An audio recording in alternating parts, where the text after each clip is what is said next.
Assalamu alaikum. All of you are pediatrician. Anyone not pediatrician?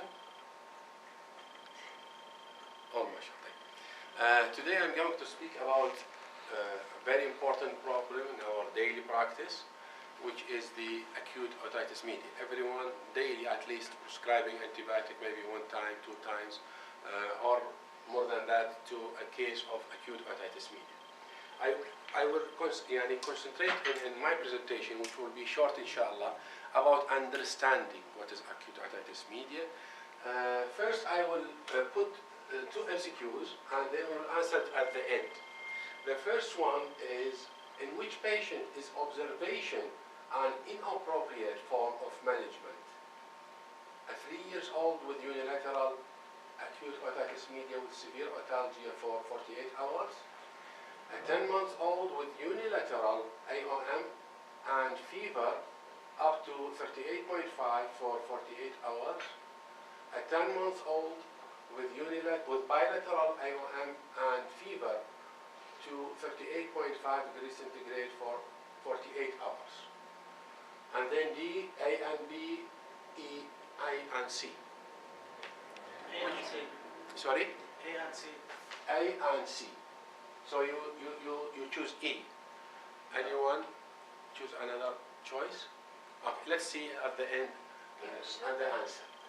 The other MCQ is, which antibiotic should be initiated in a 15-month-old girl diagnosed with uncomplicated bilateral acute otitis media?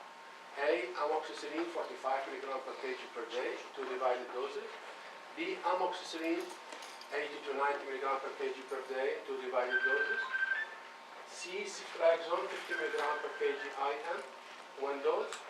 Clindamycin 30 to 40 mg per kg per day to B.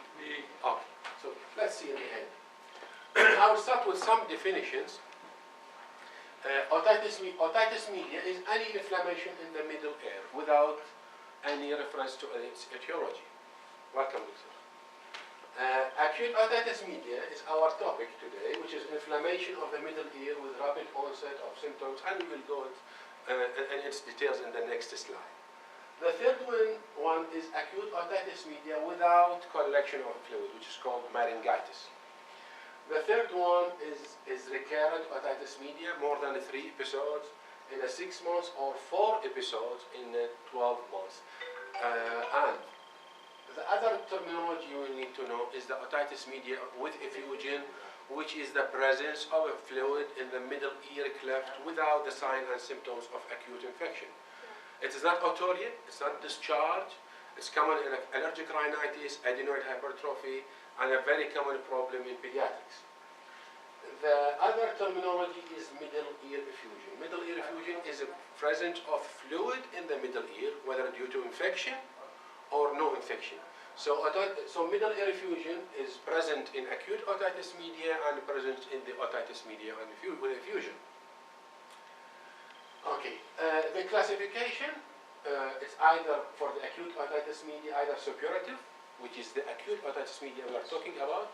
Suppurative, this is otorrhea. Otorrhea is the discharge, but suppurative is the one we are talking about, whether there is perforation on the tubercular membrane or not. And non-suppurative, which is the acute otitis media with effusion, and recurrent one. The classification of chronic, this is not our topic. For the epidemiology, it's the most common cause of prescribing antibiotic. The most common bacterial infection among children. In Canada, less than 3 years of life, 60 to 70% at least had 1 episode of acute otitis media.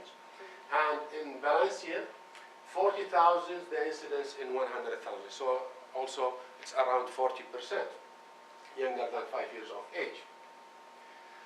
When we talk about the middle ear, they consider it now as the 5th pair of the sinuses. We have 4 pairs of sinuses. They consider the middle ear cleft as a 5th pair because it shares the same mucosa, it's connected to the nasopharynx, and it shares the same microorganism which cause infection. Yeah.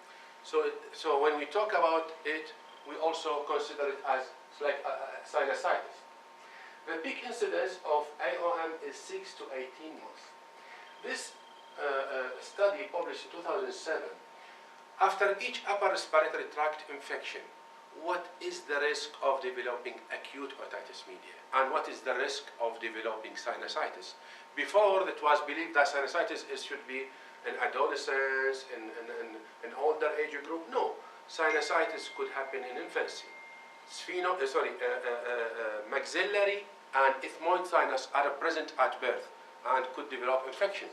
So at the age of 6 to 11 months, anyone develop upper respiratory tract infection, 35% could develop acute otitis media, very high rate, and around 7 to 8% could develop sinusitis.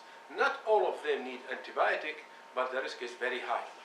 For those who are 12 to 23 months of age, around, let's say, 28% develop acute otitis media, and around 10% develop sinusitis. And from 24 to 35 months of age, around 15% develop acute otitis media, and around 8% develop sinusitis. So the risk is very high. The pathogenesis, although it started as upper respiratory viral infection, primary as viral infection, then this leads to disturbance of the eustachian tube function, and then inflammation in the middle ear, which cannot be cleared via the obstructed eustachian tube mucosa, resulting in effusion, and effusion became as a favorable culture media and leads to suppuration. So it started as viral but end by a bacteria. The main reason of why it's more common in younger age group is the eustachian tube, because it's shorter, wider, and more horizontal. For the microbiology, the most common microorganism worldwide is strep pneumoniae, representing around 40%. And the second one is the H. influenza, which is 25 to 30%, followed by Moraxella catarrhalis. The other is very rare, all other microorganism is rare. In this study, we can see that they make isolation of the organisms of the all cases of otitis media. They found that in 93, exactly, not 92, this is wrong, sorry about that, 93% there is a bacteria, and only 7% there is no bacteria. For that reason, the primary, we consider the otitis media is a bacterial infection. Before the era of the Previnar 7 or PCV 7, as I said, the strep pneumoniae is the most common. But after the introduction of the Previnar, the strep pneumoniae became, in the countries where they are, the PCV 7 is in the schedule, it drops to 23 to 31%, and H. influenza become more dominant as a cause of otitis media. Also, the acute otitis media as a whole, it drops by 7%, and recurrent otitis media by 10%, and the need for the tympanostomy drops by 24%. The risk factor is age group. The first one is 6 to 24 months. The craniofacial malformation, ethnicity, pacifier use, smoking at home, the daycare center attending because of more URTI and more risk of otitis media. The male sex, allergic rhinitis, recurrent, as I said, recurrent URTI, and the breastfeeding is a protective rather than a risk factor. For the clinical features, usually presenting with otalgia, fever, earaches, and vomiting could be sometimes even mentioned in the textbook as diarrhea. The child is irritable. But these symptoms are all non-specific. Only the otorrhea is specific. When the symptoms, patient presented with all these symptoms, all is not specific. And as we can see in this study, that they found these symptoms in 72%, sorry, in 72% in those without acute otitis media. Those who are coming to the clinic with upper respiratory tract infection could have all these symptoms, pulling of the ear, even earache, irritability, fever, continuous crying, only the otorrhea symptom is specific for otitis media. The differential diagnosis is referred pain from the pharynx. This is the most common cause. The other is teething, migraine, cerebral impaction, foreign body in the external canal, and otitis externa.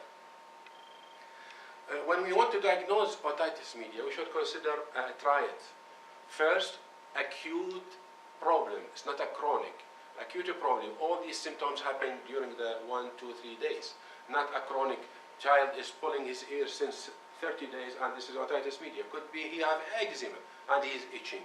Could be having otitis media with effusion. He is feeling fullness of or tinnitus sometimes. So it's not. It must be acute insult.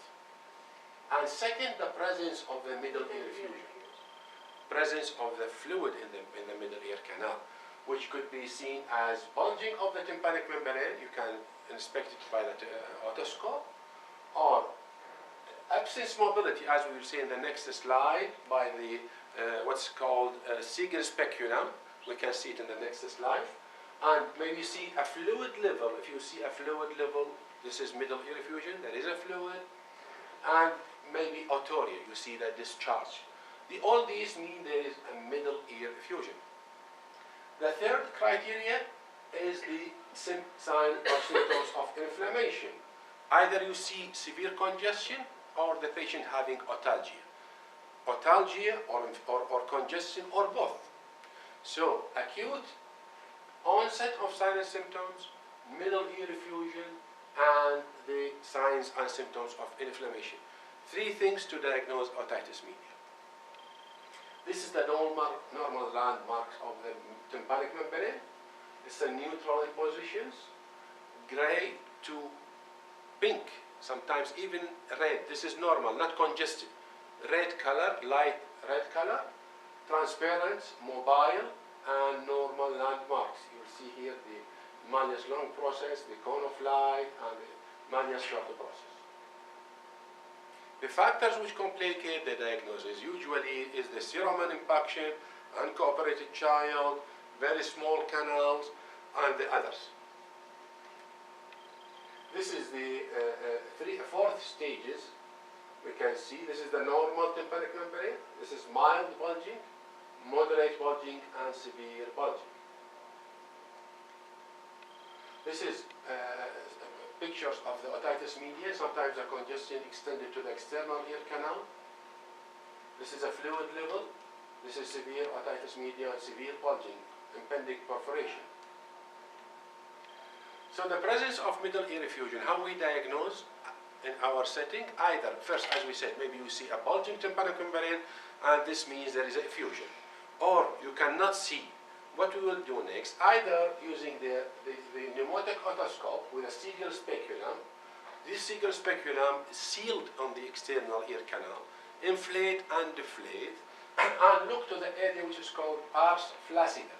Pars flaccida will move, and whenever there is a movement in the pars flaccida, it means there is no fluid.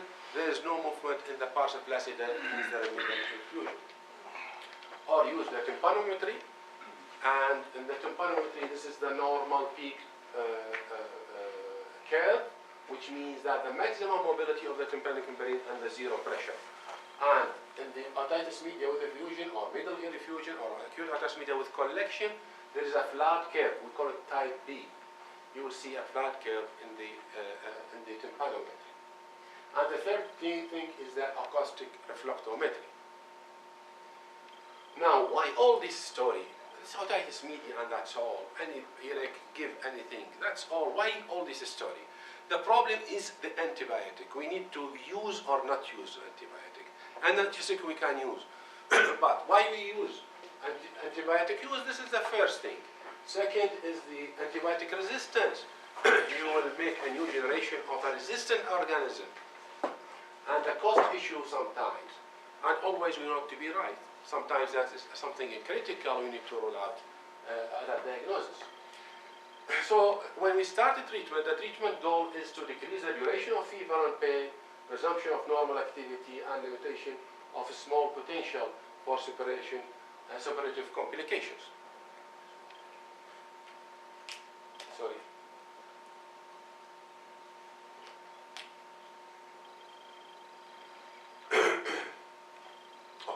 For treatment of otalgia, antibiotic will have no role in the start.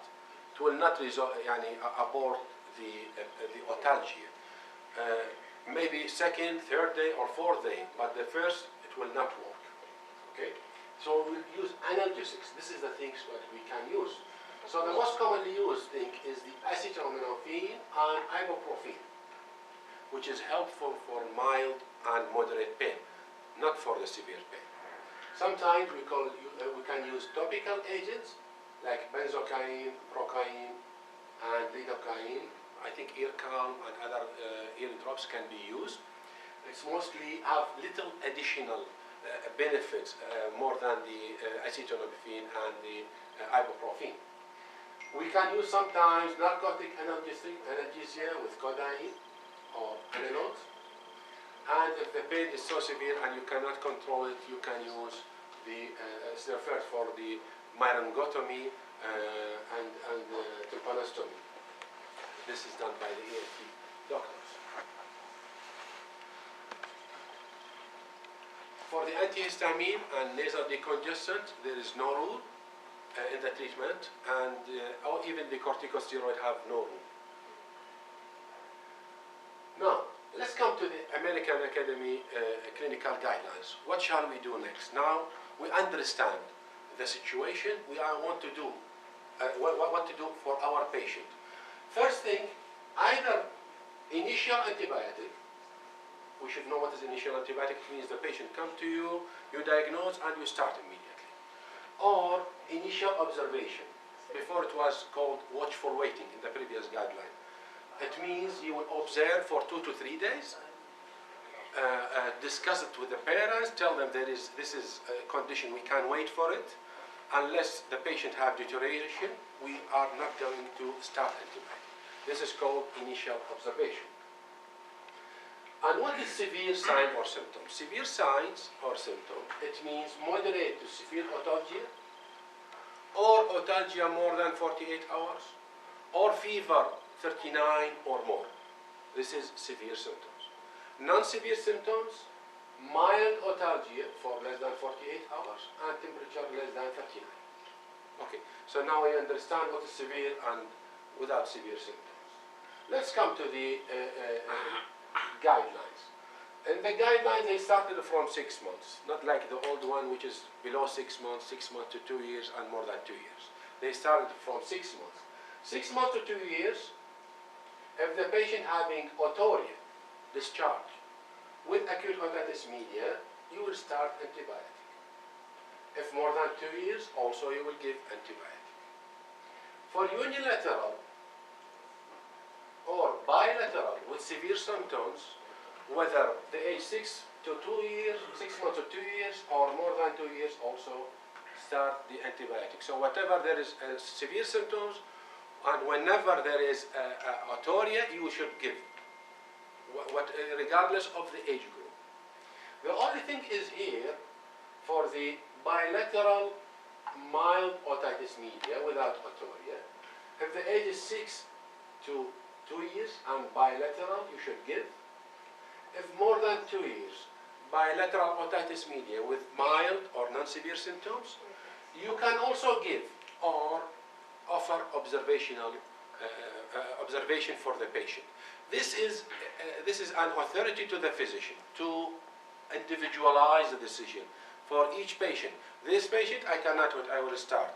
For example, he have immunocompromised, previous history of suppuration, family history of severe otitis media, whatever the cause. The family are insisting, or this is your decision. But you can offer for the bilateral mild otitis media more than 2 years, you can offer the observation. For the unilateral mild otitis media without otorrhea, 6 months to 2 years, if unilateral, you can give or you can observe. You can give or you can observe. So the answer in the MCQ, this is one of the cases which we can offer observation. Unilateral and mild, 6 months to 2 years. And more than 2 years, if the patient is having unilateral without otorrhea and mild, also you can give or you can offer observation.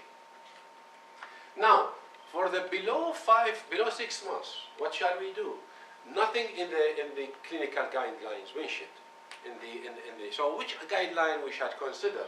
The old one, this is the one, it was done by the American Academy of Pediatrics and American Academy of Family Physicians. They consider those who are below 6 months, but they consider another criteria, a certain diagnosis and uncertain diagnosis. And if you remember the triad of acute insult, middle ear effusion, and signs and symptoms of inflammation.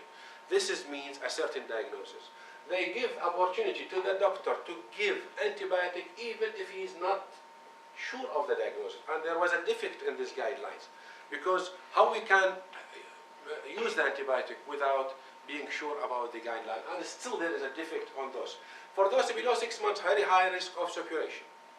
Try to do your best to do tympanometry, send to the ENT to clear the serum impaction, and try to inspect the middle ear by the otoscope, because it's important if there is otitis media by this age group to treat well, because very high risk of suppuration, as we will see maybe in the next slide. Now, before they choose the antibiotic, put into your mind the risk of what's called drug-resistant pneumonia.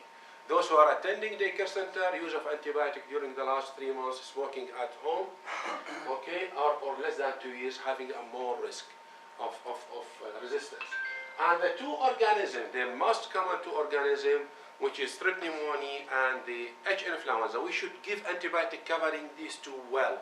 As we see here, for example, the cefixime is very good for H. influenza, but very low to treat strep pneumonia. So from this figure, the guidelines are choosing the antibiotic. It's not a haphazard thing to choose this antibiotic or the other. Now, what antibiotic, as the American Academy of Pediatric guidelines say, that initial is high dose amoxicillin. High dose amoxicillin, 80 to 90 milligram per kg, two divided doses.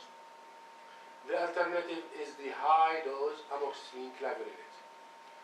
If the patient having penicillin allergy, there is a two type of penicillin allergy, type 1 or type 2. Type 1 is there is anaphylactic reaction to the penicillin, and those patients should be given macrolides or clindamycin. But here they spoke about, I think, the type 2, which is not severe allergic reaction, so we can use the either cefdinir, cefuroxime, cefpodoxime, or injection of ceftriaxone. If the patient having failure of medication after 2 to 3 days, you will consider, if you start high dose amoxicillin, you will give high dose amoxicillin clavulanate. If you start with the high dose amoxicillin clavulanate and fail, you will use the ceftriaxone injection. If you use cefdinir and you fail, you will give either ceftriaxone 3 days or clindamycin with oral third generation cephalosporin. Okay, if you use a ceftriaxone injection and fail, I think the other will fail, so you will consider tympanostomy or tympanocentesis, refer to the NT, try to take culture and see what is this microorganism. In the Canadian guideline, there is nothing different, only they consider medium. If you want to use medium dose amoxicillin, 45 to 60 milligram, you will give it 3 times per day rather than 2 times per day. And in this meta-analysis, we can see that it's a very high rate of failure of treatment with macrolides at the 10 to 16 days of age. So American Academy of Pediatrics recommendations that macrolides be revised to patients who cannot receive amoxicillin or amoxicillin clavulanate. Duration of treatment, below 2 years, 10 days, and 2 to 5 years, 7 days, more than 6 years, 5 to 7 days. Tympanocentesis should be performed in the following situation. For those who are less than 6 weeks of age, because usually the organism are unusual. I saw 2 cases of pseudomonas in the neonates, one in the neonates and one maybe 5 weeks of age. Immunosuppressed or immunocompromised, patient in whom the adequate antimicrobial therapy failed to treat it well, and patient with a complication that requires a culture for adequate therapy. For recurrent otitis media, we should consider insertion of the tympanostomy tube. Follow-up, we don't need to follow all the patients with otitis media. Only those who are having complications, who are having recurrence, who are having some new problems, or you make a culture and you need to follow up. Otherwise, no need for regular follow-up of them. Prevention of acute otitis media by pneumococcal vaccine, influenza vaccine, breastfeeding, avoid exposure to tobacco smoke, and avoid use of bottle or pacifier. And of course, daycare centers are a very high risk factor because recurrent URTI and more risk of acute otitis media. The new thing is the xylitol presence in the gums, chewing gum. It's a statistically significant 25 reduction in the risk of occurrence of otitis media among child attending daycare center. By the way, this is by the American Academy of Pediatrics recommending to use chewing gum containing xylitol. Complication, there's a very long list of complications like a chronic suppurative, post-auricular abscess, facial nerve paresis, labyrinthitis, mastoiditis, temporal abscess, and intracranial abscess, and meningitis, and etc. This is for the chronic, not for the, but interested, I found it interesting. Those with the chronic otitis media, they have a higher threshold of sweet and salt, so they have a more risk to develop obesity. Those with the chronic otitis media, they found that this is one of the risks for obesity. So again, to our questions in the start, the answer is A and C. So inappropriate in the 3 years old with unilateral and severe. Whenever there is severe, we should use the antibiotic. And C, at 10 months with bilateral and fever up to 38.5 degrees for 48 hours. Because bilateral in this age group, we consider we should start antibiotic. And here the question, the answer is high dose amoxicillin. And thank you, I hope it's short, I make it as short as possible because at the end of the day, it's very hard to talk for a long time. Thank you for your listening.